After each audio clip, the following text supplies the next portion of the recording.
Hello, everybody, and welcome back to the Lawcast.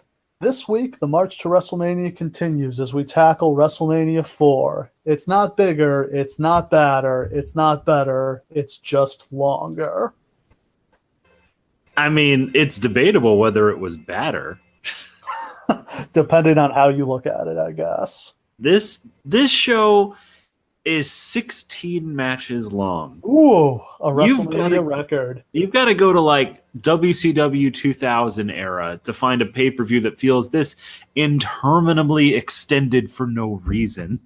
Yeah, the amazing thing is now WrestleMania is a 7-hour show with the pre-show, and they still don't do nearly this many matches. They usually do 12 or 13 if you count the pre-show. They stuff it with a bunch of other stuff, but still not this many matches. And we'll get into this match by match as we always do. But we're going to go through and watch all of the WrestleMania. So I can't say this 100% certain because there's some I haven't seen in a little while. But I feel confident that this is the most unsatisfying WrestleMania of all time. Like if I had paid money for it in that era, I would have been so absolutely pissed off for having bought this show.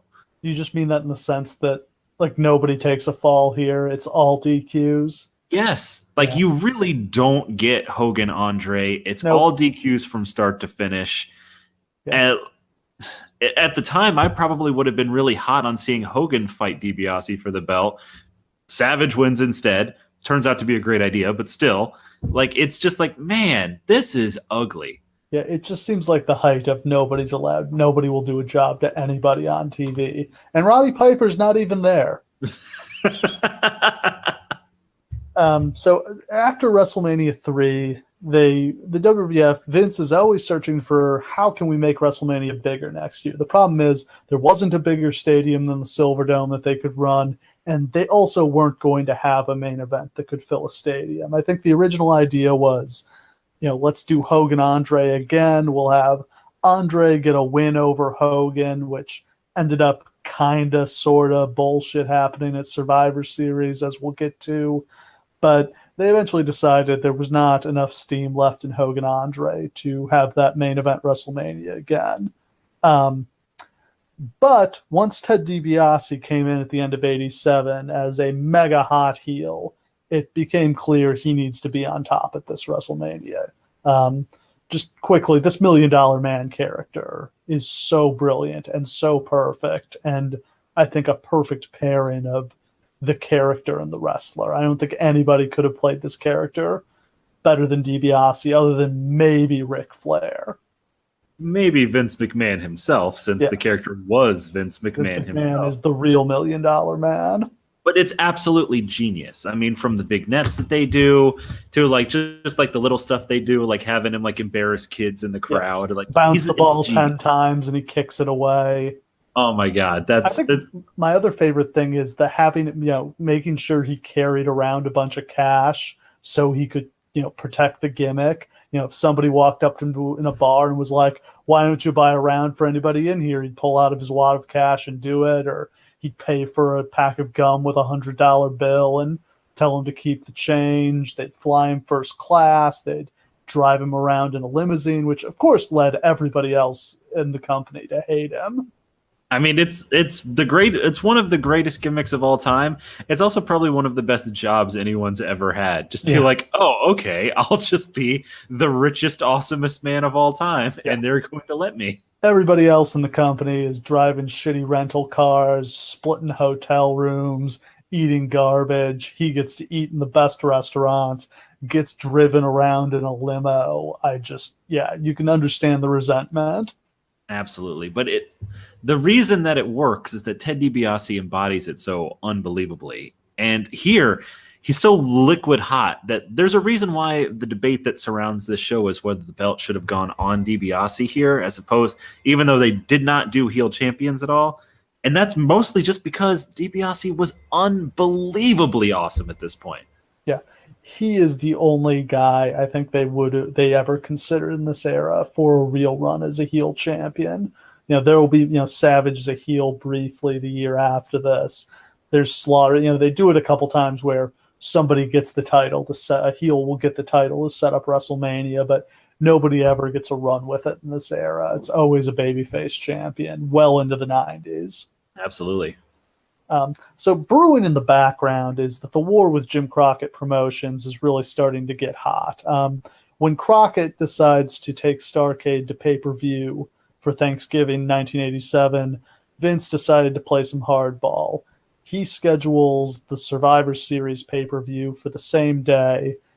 And, at first, Crockett responds by saying, we'll do Starrcade in the afternoon. They won't be head-to-head.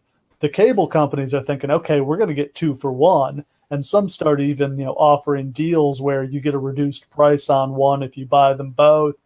Vince is not cool with this at all. He is, not only is he not going to help Survivors, help Starrcade, he wants to kill it.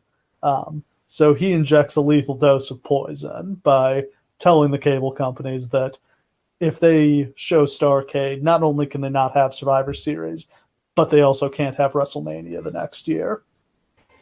Which, remember, at this time, pay-per-view basically is WrestleMania in some boxing. Like, a lot of these companies exist because of WrestleMania. Yeah, so there's no question. The only pay-per-view companies that end up showing Starrcade are the ones in the Carolinas, a few others in the South, and for some reason one out in San Jose, presumably just to make sure Dave Meltzer could see it. Just a random bit of trivia. Yeah, Meltzer must have bribed them. Oh, yeah, he must have been calling every hour of the day. So Survivor Series ends up doing strong business, over 300,000 buys. Starrcade only does like 20,000. This is after Jim Crockett has signed all of his top stars to guaranteed contracts because their idea is we're going to do 4 pay-per-views a year. So we'll sell more pay-per-views than McMahon. They'll do bigger business from WrestleMania than any of our individual shows, but our 4 shows combined will be more money. But that doesn't end up happening, and the company ends up going bankrupt by the end of '88. Yeah, and there were a whole other list of reasons why they went bankrupt in addition to that, from attempting national expansion when they weren't ready, to screwing things up, and to all sorts of crap. But for what it was supposed to be a great national wrestling war, and really the first one ever, it really kind of died with a whimper. Yeah. In January, they're going to run another pay-per-view, the Bunkhouse Stampede. Vince once again decides to counter-program, this time not with a pay-per-view, because I think the pay-per-view companies had kind of warned him, don't try that shit again, or it'll be trouble for you. I'm stunned this wasn't investigated by the FCC, because this is kind of obvious antitrust, anti-competitive action. Oh, absolutely. I think it's just one of those, it's just wrestling, who cares situations. Right. And let's talk about the Bunkhouse Stampede. Oh my God. Which was an absolute goddamn disaster. Like, please understand that the original concept of the Bunkhouse Stampede is that they would run house shows with this Bunkhouse Stampede match, which is basically a street fight battle royal. It's a pretty cool idea. Yeah. And everybody who would win one of the house show matches leading up to the big show would be entered into the big match, which was a pretty cool idea. I thought it's a drive house show business. Like, hey, we can go see who's going to be in the big match before it happens. Then they would have a big one, and the winner would win a bronze boot. Such a dusty idea. And this one, though, to spice it up, to make it absolutely incredible, to go against WWE and put their name on it, they did a steel cage battle royal. Yes. You had to throw someone out of the cage. This is like a TNA level idea. It really is. How did Russo never do this? I mean, it's so unbelievably stupid that, God, I can't believe they never actually tried it again. The other thing, too, is they did 4 Bunkhouse Stampede matches, and Dusty Rhodes won every single fucking one of them. Of course he did, because Dusty was still the baddest man of them all in 1988. And, like, literally, words cannot express how little people gave a shit about this show, because they had already seen 3 years in a row this exact same thing happen. Dusty wins, Dusty wins, Dusty wins, Dusty wins. And they ran this in New York City. And they advertised the wrong start time. Please understand that, like, the Royal Rumble is up against this show, but they advertise it's going to start an hour later than it actually is. So they lose out on that many buys. Yeah, and it's only like a 2-hour show. So by the time people get on or get there, they're already halfway through the show. Just a total disaster. Meanwhile, WWE does the Royal Rumble, 8.0 cable rating. Yeah, massive success. I mean, the Royal Rumble has, of course, become an iconic match. You know, the early ones are not so special. They hadn't quite figured it out, but it's still a new and different attraction that no one has ever seen before. And it's free. So you can either watch a cool new attraction for free, or you can watch Dusty win the Bunkhouse Stampede again and have to pay $20 for that. And haul your ass down to the cable station, get the pay-per-view box, drop $100 deposit, get it hooked up, all that. You can understand why people were saying, let's just watch the Rumble instead. Absolutely. And it is also kind of poetic justice that the Bunkhouse Stampede and the Royal Rumble are technically similar kinds of matches, and yet Vince just did it better in a bigger way, and it was the death blow of this war. Like, before the war even really seemed to get started. Yeah, and it's also around this time that Vince and NBC agreed to run a primetime special on NBC. They'd been doing the Saturday Night's Main Events for a few years, but Saturday Night's Main Event would run in SNL's slot, so 11:30 on a Saturday night. This would be on a Friday night. It would be live, and it would be in prime time. I don't know the exact start time. I don't know if it was 8 or 9, but prime time on a Friday night. About as good as you're going to get for a time slot for wrestling. Absolutely. They've never even come close since. Yeah, so this is the main event, not Saturday Night's Main Event. They decide, let's do our biggest match. Let's run Hogan Andre, see how big the business could get. And they decided this is the time for Hogan to drop the title, which after 4 years as champion, he's going to go away after WrestleMania to film the classic No Holds Barred. The classic. So they've decided, we can't have our champion off the road for a couple months. Ironic, given the situation we've found ourselves in recent years with Brock Lesnar, The Rock, Daniel Bryan, all sorts of guys carrying that title and not defending it for one reason or another. But back then, no way are we going to run a couple months of house shows with no world champion. So Hogan's got to drop the belt, and they've got to figure out how to get it off him. And what they wind up coming up for in order to do it is probably the greatest angle in WWE history. Yes. It leaks that Hogan is dropping the title. This is reported in some newspapers in advance because they've already put out the marketing materials for WrestleMania, and they're based around Hogan trying to regain the title. Now, I'm kind of surprised they were willing to kind of break kayfabe like that, but really it's just good promotion for the show. It's even more people being like, oh my God, Hogan's going to lose. I've got to see what happens. And man, this is a really big show, and they wind up doing it. It's actually a pretty good show from start to finish. If you've never seen it, I definitely recommend it. This is one of the few shows from that era that I've actually seen like a million times. I had it on VHS tape back in the day. I really recommend it. It's fantastic from start to finish. I mean, as I've said, I think the Saturday Night's Main Events are kind of the best shows of this era, and I think that particular, the main event show, was the very best, with Honky Tonk Man against Randy Savage and with Hogan against Andre in a very quick, abbreviated tag team match between the Hearts and Strike Force that they literally had about 30 seconds to do. And I don't know if you've ever sat down and tried to figure out how you could have a 30-second match. You can't do much. Sunset Flip, get the hell out of there. So the main event ends up being a massive success. This famous angle, Andre defeats Hogan in a screw job. Evil twin referee Earl Hebner counts down Hogan after an Andre slam. It's an elaborate scheme by DiBiase to finally get the title from Hogan. He tried to buy it from Hogan, and what did Hogan say? Hell no! God, that's one of the great Hogan moments. It's just like him accepting on. This should have been an annual tradition that this is how they set up WrestleMania. It's just a Hogan primal scream. Hogan at this point, He's so perfect. we give a lot of credit to the Ultimate Warrior for delivering some of the most batshit promos of all time, but we really don't give Hulk Hogan enough props. He belongs in the Hall of Fame of batshit promos just for this whole period of his career. Yeah, I mean, we went over his promo last, or was it WrestleMania 2 where he was talking about how no, it was 3 was the dudes at the gym told me it was going to be my last ride. I was rolling out through the mountains, brother, rolling through the intersection. They say if the pollution don't get you, then the politicians will. It's like he's clearly cut so many promos that he's just out of shit to say, and he's just telling stories. Yeah.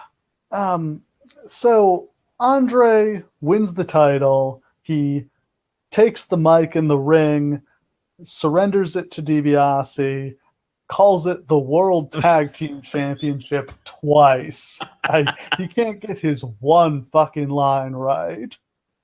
Oh, twice he does it. Like, he even knows it's wrong, and then it's just like, whatever. First live promo he'd ever cut. Oh, my God. So DiBiase is the champion for a week. I don't think by this point, I think they've decided he's not actually going to keep the title, but just to keep kayfabe, he carries the belt around for a week at some house shows, even defends it at one house show against Bam Bam Bigelow. But then on Superstars the next week, Jack Tunney announces DiBiase will be stripped, titles have to be won and lost in the ring. Andre surrendered the title, so it's being held up, and they will hold a 14-man tournament at WrestleMania 4 to determine a new champion. Now, let's be clear. If they had just done a 4-man tournament, this probably is a cool idea that works. But 14, where the hell does that even come from? Yeah, so 16, but Hogan and Andre get buys, and then they just compound it with so many draws in the tournament and buys. I can only imagine a kid trying to keep track of who was going against who on this show. It's a nightmare. And, like, they just make it worse as the show goes on. Like, there's so many... They have buys baked into the tournament. Then there are double disqualifications twice. Then, like, there are so many random buys and shit that I completely lost track as I was watching the show as to who was where. Yeah. The main event is a huge success. It draws a 15.2 rating, peaking with 33 million viewers for the Hogan Andre match. Crazy. Just untouchably massive. I don't know if that's the largest audience to ever watch a pro wrestling match. You might have a Riki Dozan match from Japan, but I don't know if enough people had TV in Japan at that point to reach that number. But a record for American pro wrestling, 33 million viewers, just crazy stuff. It's completely unreal. And, like, it's not a surprise. Like, Hogan versus Andre the first time was an event. Knowing that Andre's going to beat Hogan the second time, I mean, there's so much curiosity baked in. But then you get to this show where, I mean, you had to imagine after that, like, WrestleMania was going to do absolutely enormous numbers. Yeah, and in the February 15th edition of the Wrestling Observer, Dave Meltzer predicted a $25 million gross for WrestleMania based on the success of the main event. It ends up being more like half that. And I think the culprit, there's kind of two big ones. One is the Clash of the Champions, but I think the bigger one is just people are not into tournaments in wrestling. People don't want to pay their money when they don't know what they're going to get. And in this case, they're right to, because they end up getting a bullshit 5-minute Hogan-Andre match and Hogan being out of the tournament. Man, we've talked before, like, especially with WrestleMania 2, about how pissed you would be if you paid money to go to this, if you paid money to see this, whatever. If you paid your money to see Hogan Andre, the rubber match, and you got that, I would have walked out. Yeah, I mean, but they had to get them out of the tournament. You don't want to beat either guy. I guess I get it, but not a satisfying ending at all. And this is the final big Hogan Andre singles match. They'll have a steel cage match this summer in Milwaukee on I think they called it WrestleFest. It was at like the Milwaukee County Stadium where the Brewers play. It was a big outdoor show before SummerSlam, but Hogan and Andre do not ever have a kind of definitive televised blow-off match. Man. And again, we've talked about this with other matches from this era too. It was hard to have blow-off matches in this era because you had to get the timing right. There weren't that many opportunities to have these enormous matches. And sometimes with the momentum and the storylines you have going, it just doesn't line up for that. And plus, you always want to leave it open for the house shows. It's so frustrating to look back at this time because obviously all we have is these big events. We don't have the house shows to watch or look forward to. And they're all just so frustratingly not complete. We never get the book closed on any Hulk Hogan feud, it feels like. Yeah, it's just a different era. The business is all the house shows, and at some point the house show feuds will just sort of peter out, and then you'll shoot a new angle on TV to set up a new house show run. So if we both agree the tournament was a bad idea, I think the question is what could they have done instead? What should they have done instead? I think the principles you have to approach this from are Hogan needs to lose the title. You're not keeping Hogan as champion. So somebody else is going to have to get the belt here for at least a few months. And I don't really see any options other than Savage and DiBiase to be the champion. Andre is over enough to carry the title, but he's such a wreck physically that I don't think you can have him as the champion because it seems like his back could just give out at any time here. I mean, I think that a singles match is what should have main evented this WrestleMania. Either way, either you could have gone Hogan DiBiase and just somehow had DiBiase retain. Yeah, you could have done it. I mean, like we just railed against disqualifications, but I think in this era, you could have gotten away with a DQ in the main event of WrestleMania. It's a different time. Yeah, and then you could come back at like the new SummerSlam or whatever. With a cage match or something. Yeah, where Andre can't get in. Like you could definitely do that. And I definitely think that would have been the biggest money draw you could have possibly put on this show is Hogan versus DiBiase. That's where the heat was with Andre in DiBiase's corner. That's the heat. Yeah. And my understanding, and Ted DiBiase states this as 100% fact, the original vision was for DiBiase to walk out as champion, whether it was keeping the belt after the Andre situation or winning the tournament. Vince told him, you're getting the title. And then that changed. And why and when it changed is sort of a mystery. I think the easiest answer is just Vince got cold feet about having a heel champion. He had not done it before. Ironically, the only long-term heel champion there had been in the WWF before this was superstar Billy Graham. And he did absolutely massive business, but they still never went back to it for years and years.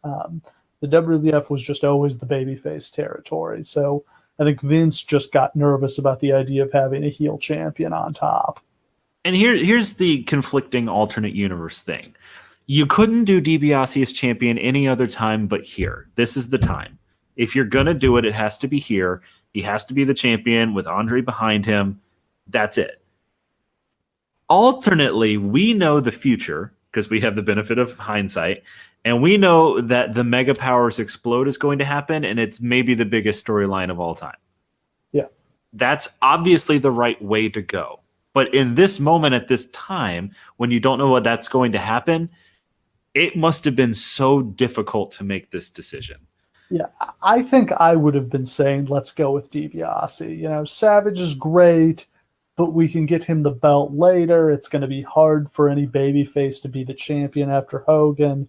Let's have a heel champion, and maybe Hogan can get the belt back at SummerSlam, or we can drag the chase out for a year, and Hogan doesn't get a shot until next WrestleMania. and think of all the heat we'll have by then. But I think when they come up with the idea of what if we do a Hogan Savage Elizabeth love triangle, I feel like they just see the dollar signs there as soon as that's proposed. And they're right. They made the Yep. right decision. But there's always going to be that shred of doubt in the mind of every single person who looks at this show, or looks at this time, and says, what if DiBiase holds the title? Like, the only problem is that there aren't a lot of baby faces in this company for him to work with. Because really just Savage. The company is completely built around Hulk Hogan versus everybody on the roster, right? There's You've got really Steamboat, but he's on his way out. He's buried under the doghouse and Duggan. And then what? Beefcake, Roberts, Jake, yeah. But yeah, none of these are super appealing, whereas you can instead just slot Savage into the Hogan role, and you've got One Man Gang, Butch Reed, a million other huge dudes, and it's so much easier to build monster heel challengers. It's something they had been doing for years at this point. You've got DiBiase as a challenger. You've got Andre. He's not going to run out of challengers in a year.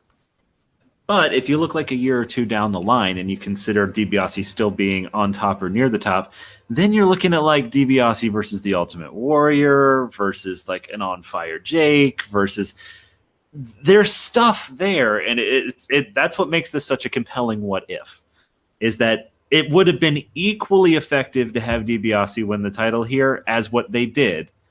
We'll just never know.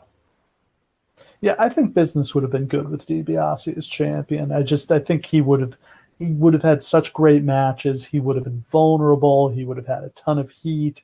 I think it would have worked. Absolutely.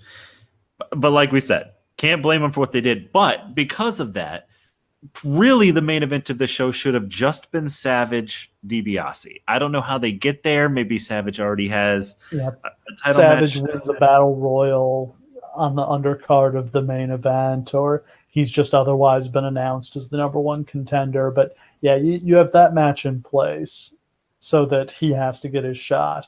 And then I guess Hogan and Andre can just be on the undercard. Yeah.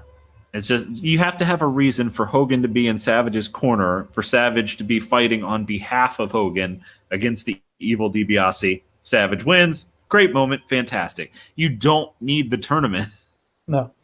So the tournament, the other oddity of the tournament is they originally announced a different bracket, and after exhaustive research, managed to track this down online. It's the same matches, but they're in a different order to kind of set up some different finals. So, I mean, I don't think it's going to be interesting to hear me read these pairings off, but the finals it would set up would be DiBiase versus Hogan, Andre versus Savage, or I guess DiBiase versus Jake, and DiBiase would win there. But none of those are super appealing. I mean, I guess Hogan's not going to drop an actual fall to DiBiase. If DiBiase was going to walk out as champion, it was going to have to be he keeps the title after being disqualified. Do you think there's any way that Andre does a job for Savage? I mean, if you ask him to, he might, but Andre never did he never had a real televised, a pinfall loss after Hogan. All his losses that made it on TV were countouts or disqualifications. Now, in the house shows, he would lose to the Ultimate Warrior in, 30 seconds or whatever. But yeah, I mean, he'd probably have done it. I mean, I don't know his personal feelings towards Savage, but I feel like Savage was pretty universally respected. Agreed. Yeah, Savage over Andre, I think, would have been a very solid final. But again, the show was built around DiBiase. Right. So I think the reshuffle made sense to set up DiBiase and Savage as the final. I think that was the right final. I think it was the right final too. I cannot fully express my displeasure for how they got there, but that is the right final. Yeah. The other oddity going in here is the kind of, I think, famous now story of Honky Tonk Man refusing to do a job to Randy Savage. Now, I've tried to figure out where this fits in the timeline, and I've never quite been able to figure out. It seems like when he's telling the story, he's talking about being asked to lose to Savage on the main event in February, but he also wrestled Savage in October '87. Now, I totally believe Honky Tonk Man refused to do a job on TV to anybody, including Randy Savage, because Honky Tonk Man doesn't do no televised jobs. If you know anything about the Honky Tonk Man, you know that. And in How did no one do jobs? How? it's a different world. Well, and they're not really asked to very often, and there aren't a lot of big televised matches. And most guys are fine with getting beat on pay-per-view. It's on TV in front of big audiences. The feeling is if you get beat on TV, you're shit. You're worthless. And this idea continues into the 90s, where allegedly Ole Anderson told Ric Flair when he came back to WCW after being in the WWF that he was worthless because he had gotten beat by Mr. Perfect on Raw. Jeez. Yeah, just nonsense. But that was the feeling, and it's a different era. And I can understand saying I don't want to drop the title in front of the largest TV audience ever. The other thing is in Honky Tonk Man's telling, it's just sort of when they're going over what they want to happen, it's just like Savage hits the elbow, Savage gets the pin, and then Honky, you're just out of the picture. You get out of the ring. We're not going to do anything with you here. Don't worry, we'll take care of you. But he's not satisfied with that answer, so he allegedly threatens to take the belt to Crockett, and is able to talk his way out of losing the title and proceeds to hold it for many more months until doing a humiliating, epic job to the Ultimate Warrior at the first SummerSlam. The ultimate job. Yeah. Boy, did he lose that one in style. I don't know. I don't doubt that Honky's telling the truth here. I don't understand. Were they really talking about Savage winning, still thinking about Savage winning the Intercontinental title in February '88? Like, at that point, were they still thinking DiBiase is going to get the belt? And when did that change? Gosh, that is an amazing question.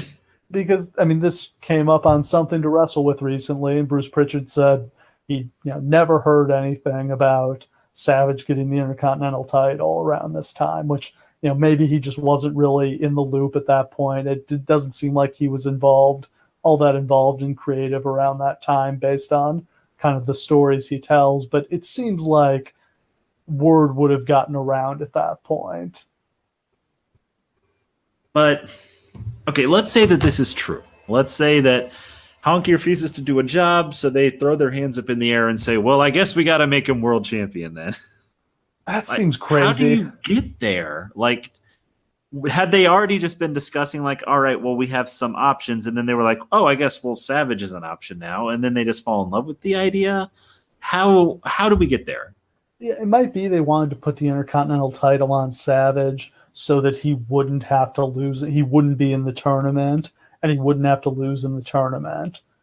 But I still it's too weird that it's so strange to be like, well, since Honky wouldn't lose the Intercontinental title to him, we'll make him the world champion instead. The logic just doesn't seem to line up. It really doesn't. Also, this feels like the exact equivalent of if The Miz had refused to lose to Roman Reigns. And they were just like, well, I guess you're beating Lesnar.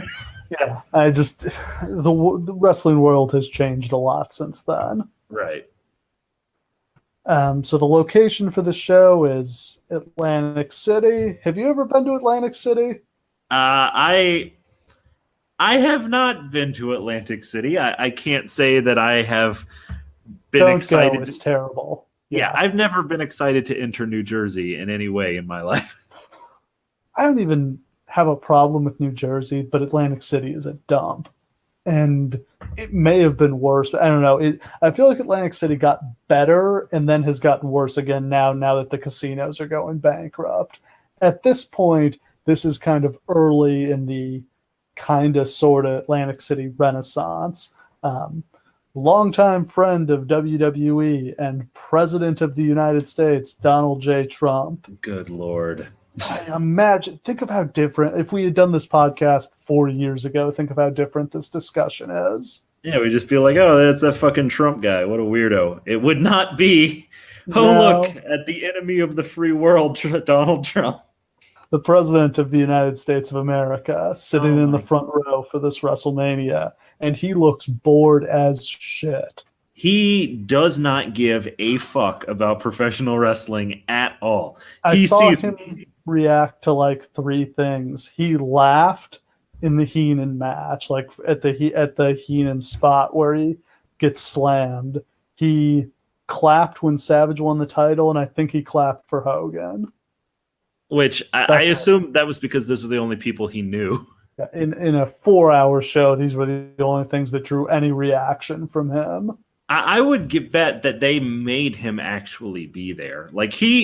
I think that really the only reason that he agreed to do this was for all of the people that it would draw to Atlantic City and how he could get them all into the casino. The actual show itself, that's like any time like a promoter is at a boxing match. They're not there for the fight. They don't give a fuck. They already did their job. It's over. Yeah, Trump's idea is we're going to make Atlantic City a family-friendly destination. We want to show people there's going to be stuff, dad can go hit the tables, mom and the kids will have stuff to do. This is the biggest event they can get. I don't know what else they would have considered. Maybe the NBA All-Star game, can't play the Super Bowl because there's no stadium there. Maybe the Final Four, but WrestleMania is what they could get. Works out great for WWE. They do a monster gate here because the casinos buy most of the tickets to give away as comps, to give them to high rollers, to try to induce them to come to Atlantic City and gamble and lose money. So they do $1.4 million at the gate, nearly as big as the gate the previous year at the Silver Dome. This is with 18,000 people in attendance instead of 80,000 people. So the tickets are just jacked sky high, and they're bought and paid for by the casinos. Man. It's a great deal. Plus, you don't have to do any, slashes your marketing budget because you just don't have to worry about selling the tickets. I've heard the other thing they were looking at was a Las Vegas show like they would end up doing at WrestleMania 9, and it would have been the same deal. The casino writes them a big check and takes care of the tickets. I mean, the downside is, one, this venue is terrible. It's just terrible. Darkest, dankest, shittiest arena with like Christmas lights hanging from things to try to brighten it up. The crowd is completely dead, both this year and next year. It's, a bunch of people who only kind of care about the show. They just came to Atlantic City to gamble. And that's always been kind of the problem with these destination shows. And that's kind of why these days, they always make people make the cities bid. And they pack so many people in there so that it doesn't really fucking matter. But then you draw people from all over the world. So you always get a hot crowd no matter what. People who actually are invested in coming. You never bring WrestleMania to people and expect them to give a shit. And this is a great example of that. Nobody cares. And there's only one cool thing about this venue, and that's that in order to make their entrances, they all got to walk down 4 flights of stairs. Yeah. Which is pretty great, actually. On mustard yellow carpet that looks like it's in your grandparents' basement. Just how could they not have something, a hardwood floor, anything that looked better than that? This is the peak of 80s ostentatious garbage. It looks so cheap. It's appropriate that it's Donald Trump running the show because it's supposed to be classy, but it looks cheap. Yeah. And it's just so funny that was his reputation then. That probably would have been all that you really knew of Donald Trump until recently. He became the president of the United States and the most powerful man in the world. I can't say those words out loud. Let's move on. So this is also the first kind of fan convention. Trump wanted lots of events throughout the week to make it, a come for the week type of thing. So they did the first bacon, bagels, and biceps brunch. That is the worst named event I've ever heard. It sticks around forever because you remember they were still talking about that at WrestleMania 9. Yeah. I don't know why that's the fucking name. Best they could come up with. A, Ugh. a 5K run, a luncheon, a dinner on Saturday night, and the brunch was Sunday morning before the show. So just the first time they're doing what will later become the fan access convention. It's definitely a lot better now, though. It is. It's funny that we are watching the concept of WrestleMania evolve through these Yeah, shows. And sort of Vince just keeps stumbling on ideas that would wind up sticking around 30 years after this. And yeah, yeah, WrestleMania is very much a show that you can literally watch get constructed as a concept right in front of your eyes. yeah. And I would say they kind of stick with this formula for the next several years, where it's like we're going to have a big main event, and then we're just going to have as many matches as we possibly can on the undercard. 16 is the record, but the next few WrestleManias all have, I think, at least 14 or 15 matches. Oh boy. It's not until like 8 they scale it back and kind of just start doing longer, better matches instead. Well, I don't think that even I really don't think that matches or match quality was really a thing that they valued No, until the early 90s, really. no, they just, it's clearly just the attraction is that there will be lots of matches. There will be 15, 16 big matches. You can again, it's a thing that appeals to a kid. Is as a kid, can't you imagine yourself being like, wow, 16 matches on the show? That sounds like it's going to be the best show ever. Yeah, because you don't consider what must go into that and the Yeah. time restrictions and stuff. You're just like, holy shit, yeah, let's go. Yeah, you're not thinking about time constraints, that these are going to be terrible 3-minute matches. So the other big business change is this is the first WrestleMania that is primarily marketed as a pay-per-view. WrestleMania 3 did a lot of pay-per-view buys, but that was a split pay-per-view and closed circuit show. There's still closed circuit for this, but it's a lot less. They only do about 150,000 people on closed circuit, and I think WrestleMania 7 is the first one where there's no closed circuit at all. But at this point, they're all in on pay-per-view. As well they should be with the astronomical success they're still having. Yes. But I think that's a big explanation for this show not hitting the numbers it was supposed to, is the public's just not ready for pay-per-view on a mass scale quite yet. I think a lot of people are still kind of like, do I really want to go get this box and have to put this deposit down and have to connect it and risk paying the late fee and all of that? And the other thing was that Jim Crockett finally decided to get even, and they ran the first Clash of the Champions TV special on TBS head-to-head against this. That is, of course, main evented by the epic Sting versus Ric Flair 45-minute draw for the NWA World Heavyweight Championship. That draws a 5.6 rating on TBS. A lot of people decided, let's just watch the Clash for free instead of buying WrestleMania. Can't blame them for making that decision. That is a massively better show than this is. Yes. Far, far better. So getting into the show, it's March 27th, 1988, a Sunday. We're at the Atlantic City Convention Hall in Atlantic City, New Jersey. 18,165 in attendance. Buy rate is 6.5, about 400,000 buys. A big disappointment, but I think expectations were probably just too high. Oh yeah, absolutely. Like there's especially after the previous year, like no matter how much you drop expectations, there's no way that they really expected to come down that far. But realistically, they had peaked. Like even though the Mega Powers Exploding will be huge, Ultimate Warrior will be huge, the company has peaked and they got to come down.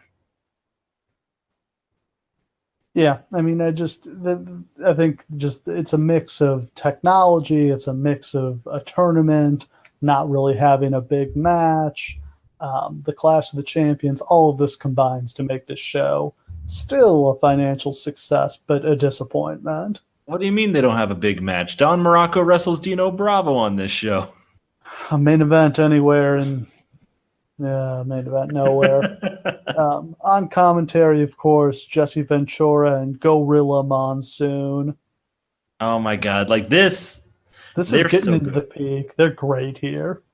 I just love, they keep making references to when they previously wrestled, and that's awesome.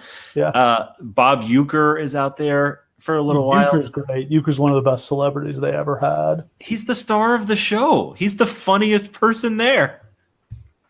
Yeah.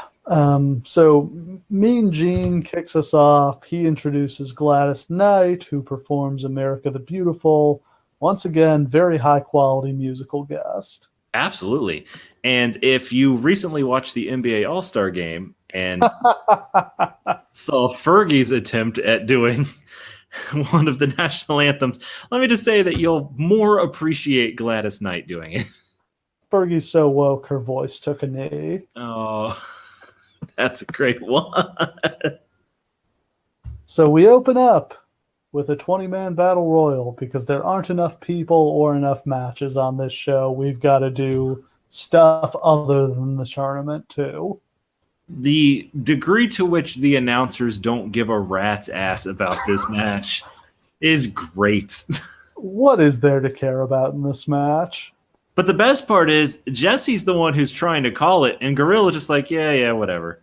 Gorilla's still thinking about the money he lost at the tables the night before. Yep, he sure is. And like literally, there's no point to this match until you get down to the final three people.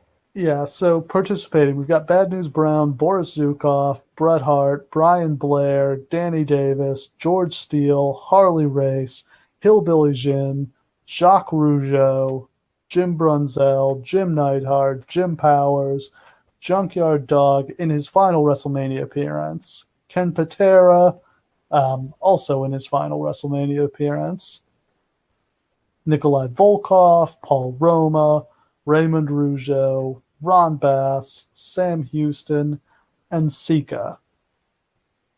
Now, this battle royal isn't for any. Oh no, it's for a trophy. It's for a gigantic trophy. Yeah, this trophy is taller than Andre the Giant. This trophy is like 8 feet tall. It's pretty incredible, actually. And like I was like, man, I might actually want to win that trophy. And then, of course, no trophy is allowed to actually survive in the wrestling world, which is a shame. I felt bad. It was a nice trophy. Have they done an angle where anybody smashed the Andre trophy yet? I don't think so. Though I don't know where Mojo Rallies went. Exactly. We never saw it again. This comes down to Bret Hart, JYD, and Bad News Brown. Bret and Bad News team up on JYD and dump him, and then they celebrate. Jesse speculates that they've decided to split the purse together, but Bad News turns on Bret, hits him with the ghetto blaster, and throws him out to win. Afterward, Bret smashes the massive trophy, and this is actually the start of the Hart's face turn. It would happen gradually over the course of the next couple months. Which is kind of funny, because here in this match, Bret Hart just kind of looked like a whiny piss baby for not winning. Like, dude, like you're a heel. You got double crossed. It's okay. Relax. This moment's pretty well remembered, I feel, just because it's the beginning of Bret's face turn. But I think this is like one of the, after probably the main event, the thing people remember most from this show. Really? I guess that makes sense since it's Bret. There. There's not a lot of other memorable stuff here. Yeah, that's true. Robin Leach from the Lifestyles of the Rich and Famous comes out to read a proclamation. Whereas the World Heavyweight Championship has been declared vacant, whereas it has been determined it shall be decided at WrestleMania IV, whereas this is an enormous waste of time on a show that's already running too long. Yeah. And they do a lot of this kind of stuff on this show that has no purpose. I was trying to think of like how they would handle a situation like this these days. And I think much more likely they just would have made like the opening video be this, like have like Robin Leach or somebody like that, like come on, like reading it over highlights and stuff like that. That would be cool. This is not cool. Not even a little bit. And then we get our first tournament match, Ted DiBiase versus Jim Duggan, stablemates in Mid-South's Rat Pack. going at it here. DiBiase is backed up by Andre and Virgil. Duggan hits an atomic drop. It sends DiBiase over the top rope to the floor. Basically, the story is DiBiase is a great technician, and he out-wrestles Duggan, but Duggan is the better brawler. Duggan tries a sunset flip, and it's awful, but he sort of gets over.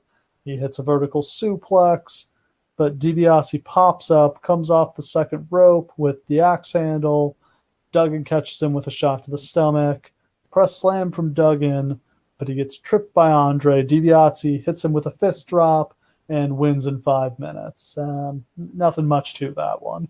Yeah, I mean, it was pretty good. I mean, especially top third of the matches on the show, though. Yeah, and these guys work really well together. You can really see that like Mid-South style coming out when they do it. There wasn't a lot of that in WWE at this time.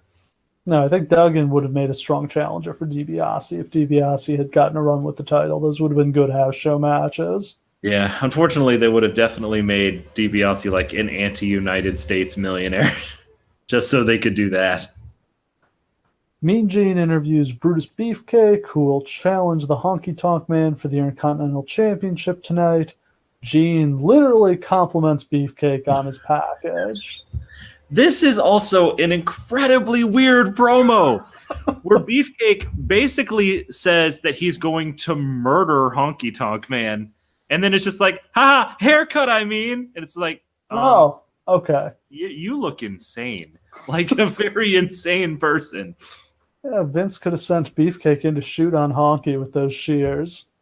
And that's the other thing. Why on earth were they allowed to have gimmicks that were actually dangerous? Like, even if those are dull, that's still dangerous. I'm shocked nobody ever accidentally got stabbed.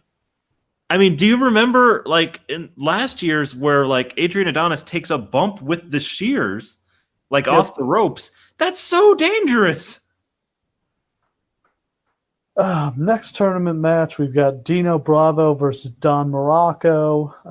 Morocco is being managed by superstar Billy Graham. They're both faces. It's kind of a weird deal, but they were just looking for something to do with Billy Graham. He came in for a comeback, but it turned out he just wasn't in the shape to wrestle. His hips were giving him problems. The years of steroid abuse were taking their toll.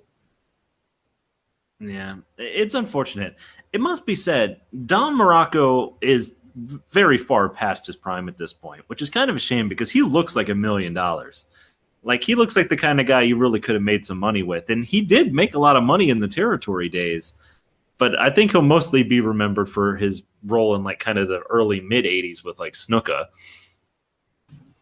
Yeah, it's another guy whose big run came before the national expansion and the opportunity to really make the big money, because if he'd been a little younger, I think he would have had a bigger run with Hogan. Absolutely. Also worth mentioning that he was nicknamed The Rock at the time, which would be shamelessly ripped off by someone else. Yeah. Bravo pulls the referee into the way when Morocco is going for a forearm. He then hits the side slam and appears to have the match won, but the referee disqualifies him and Morocco advances. Our first disqualification of the night. First of many to come. Yeah, just kind of try to keep track at home. Like, there are so many matches that are going to take place here. But just think about you watching at home. Like, obviously these days when everyone's on Twitter watching WrestleMania Live, if there's even one finish to a match that isn't quite great, we bury it and rip it to shreds and destroy it. Imagine watching this show and disqualification number 1, and let's continue on. Bob Uecker interviews the Honky Tonk Man and Jimmy Hart backstage. Next tournament match, Greg Valentine versus Ricky Steamboat. 1 year ago, Ricky Steamboat had one of his greatest triumphs, one of the great matches in WWF history, won the Intercontinental title. Since then, he made the mistake of having a family and caring about them, and you don't do that on Vince McMahon's watch. It's so sad what happened there, because he really seemed like he was going to be a really big deal for them. I think he would have run with that belt for a long, long time. like we've talked about he's sort of the perfect number 2 after Hogan, right? Absolutely. Like you can put him on all the B house shows. You're going to have an amazing match. People are going to love him. He's the purest babyface who ever lived. That's all you need. He's a guaranteed great match on the show. Yeah. His wife and he had their son. He asked Vince if he could have some time off to spend with his newborn son. Vince said he didn't actually say this, but what he was thinking was, I'm paying you so much money, why don't you hire a goddamn nanny? Which are very similar to the words which caused Vince Russo to eventually leave also. Yeah, Vince didn't change after all those years. Never did soften up. But yeah, I mean, he's like, yeah, you can have time off, but you're dropping the title. Like, to me, a lot of it is, it's not just like we're not going to let our Intercontinental Champion come off the road. It's offense at the idea that we put this title on you and now you want time off to spend with your kid. I mean, here's the thing. Vince McMahon has always been the kind of guy who expects you to do what Vince McMahon would do. And Vince McMahon raised his kids, spend time with his kids by making them work for him. Yes, that was how they got to spend time with Dad, by coming to the office and working like him. It is what it is, man.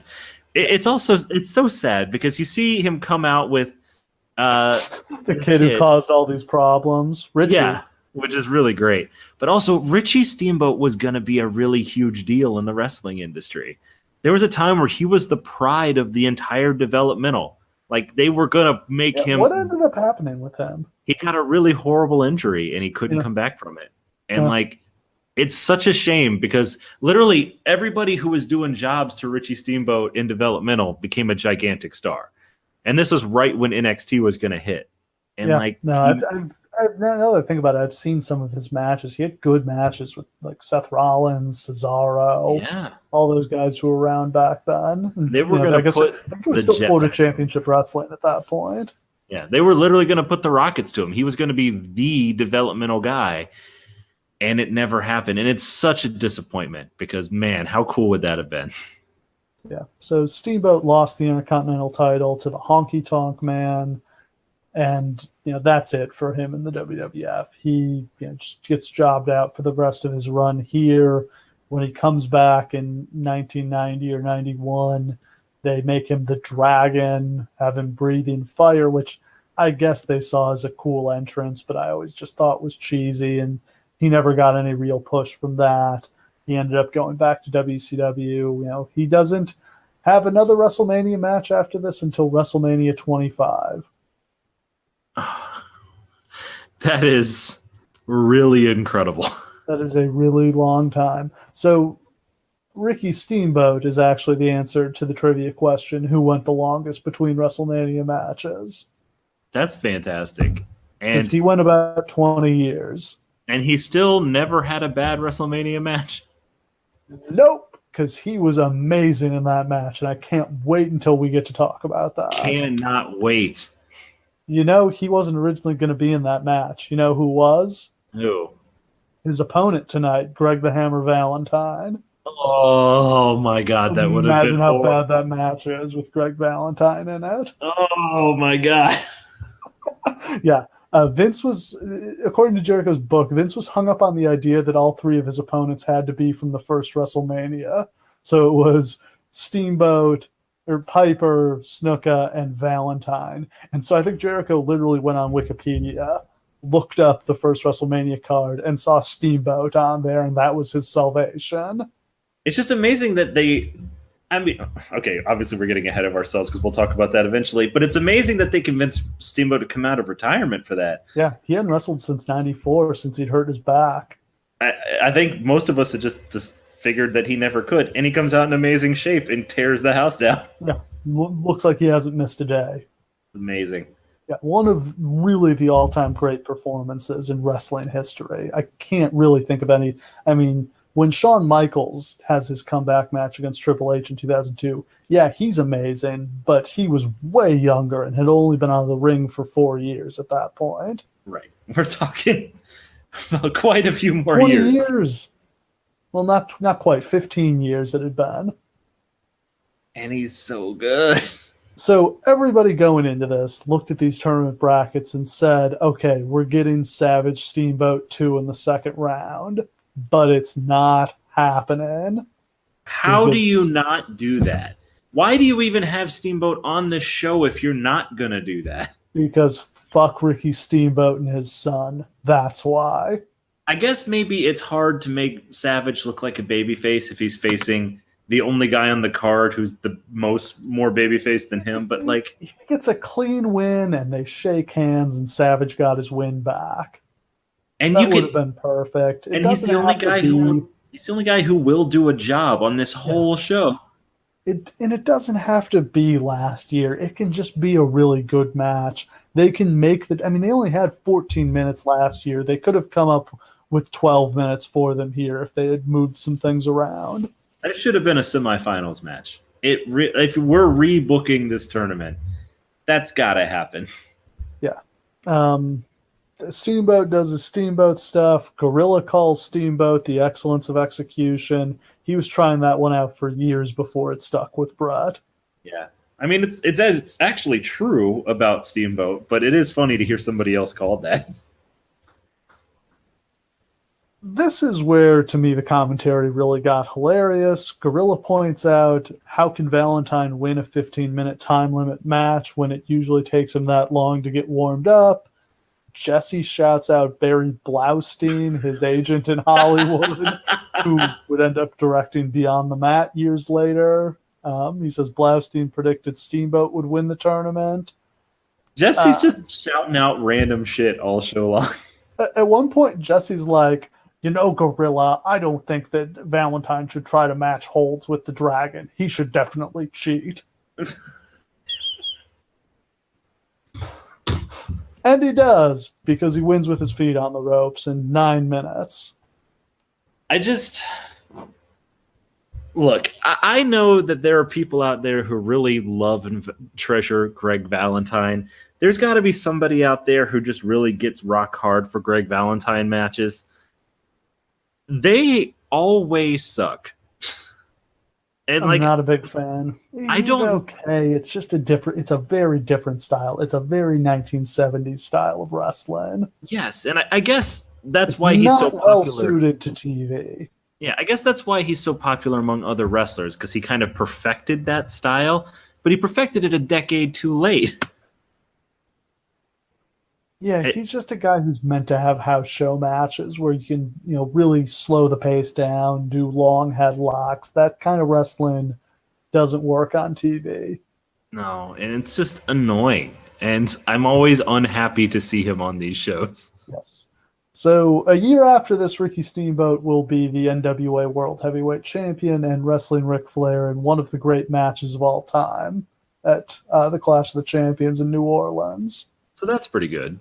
Yeah, turned out okay for him.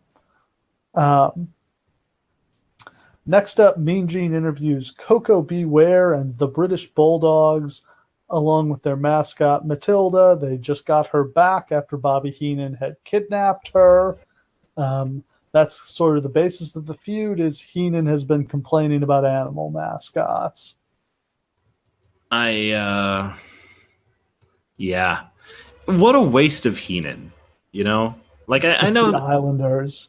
This isn't really. When does Heenan start doing commentary? Like, when does that? Is that next year? After Jesse leaves in '90. Oh, so it doesn't happen until then? Yeah, he wrestles. He wrestles the Rooster next year.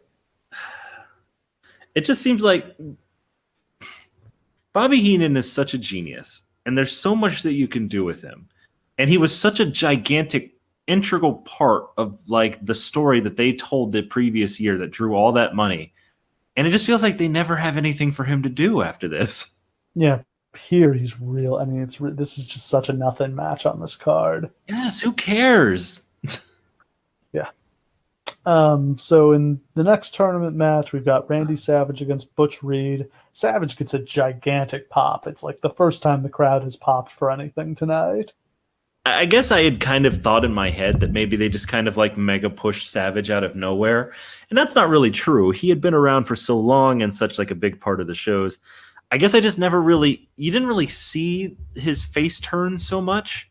Like it happened in large part on the house shows, and then it happened a little bit on the TV shows. But Yeah, the big one I remember is that Saturday night's main event against the Honky Tonk Man back in October '87 when Hogan saved him, and that was the formation of the Mega Powers. They were sprinkling the Hulk dust on him. right, but it just worked so incredibly well. He's so over, and he's like, there's only like 3 people who they give a fuck about this entire time.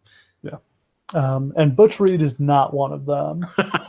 Savage goes over in 4 minutes with the flying elbow. I've got nothing to say about that. I've got one thing. It was really cool how Savage and Elizabeth came out in matching kind of entrance gear. Oh, yeah. Savage would have a robe that matched her dress for each match. Blue one, red one, pink one. It's such a perfect act. And like it's so great. Elizabeth kills it.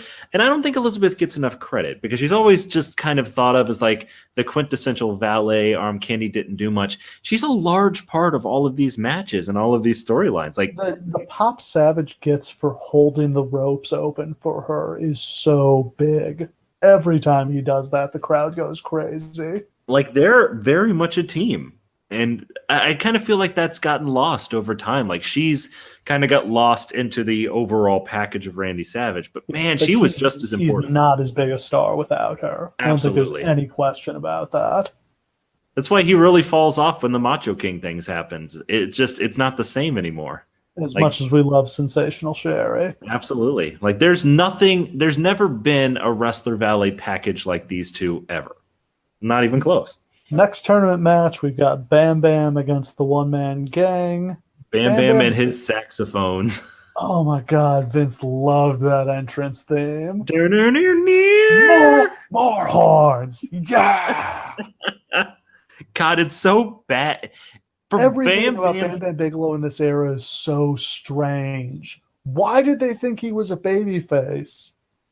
Why? They thought that he was going to be like the next Hulk Hogan. Yeah, they had him teaming. He's like 24 years old here. They had him teaming with Hogan. He's got fucking Humperdinck as his manager too. Like, what is this presentation? Like, we're talking about like a 6'6", 380-pound biker dude with a head tattoo. Yeah. And what a great opponent for Hogan he would have been. Yes! He's the ultimate WrestleMania. Like, he is the ultimate Hogan opponent. Like, after all of these, like, jobbers and shitheads who just happen to be big, here's a guy with actual athletic ability who's cool as hell. He's doing cartwheels and moonsaults. Like, he's faster, stronger, bigger, everything than Hogan. And they make him a babyface. Yeah. Totally bombs. He's gone from the company by the end of the year. Goes to Japan, doesn't come back for years after this. Just one of the more bizarre stories of this era, I think. It really, this is, Bam Bam Bigelow and Vader are always together in my mind because they're very similar.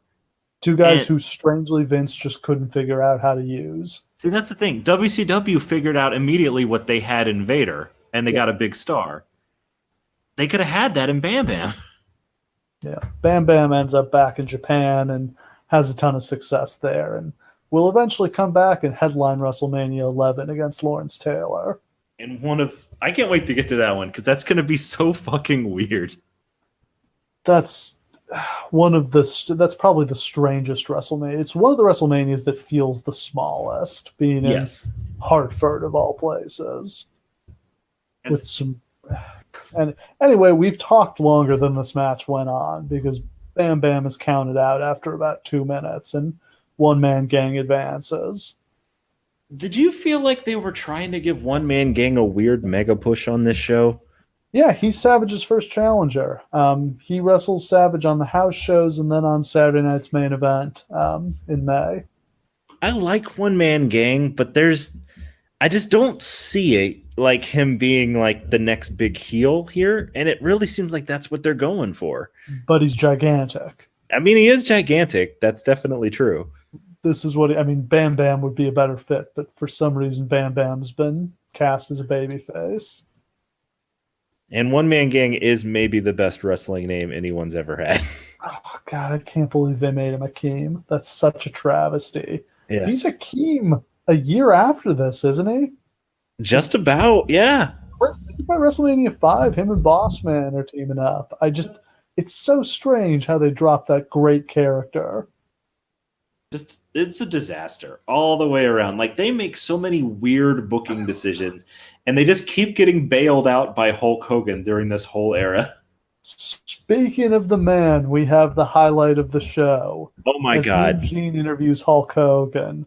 I've got it transcribed. Okay, Do you want to play Mean Gene or Hogan? I'll do Mean Gene. All right. Okay, so we're gonna go there. Okay. All right. Over the last couple of months, it's been very difficult for me to introduce this man without using World Wrestling Federation champion Hulk Hogan. Here at WrestleMania 4 this afternoon, you got the opportunity to change that. Oh yeah, it's been hard to live with, man. Fee fi fo fum, Andre. One long year in your time has come, man. No marks, no scars, no blemishes on the Hulkster, brother. But inside, man, I've been scarred for one long year. Everywhere I go, man, all the little Hulksters ask me, is there any truth to the fact that there was a controversial count? Hulkster, did you really get him over your head? Did you really beat the Giant? Well, today, man, in WrestleMania 4, we're going to wipe all that controversy out. Andre the Giant in the second round.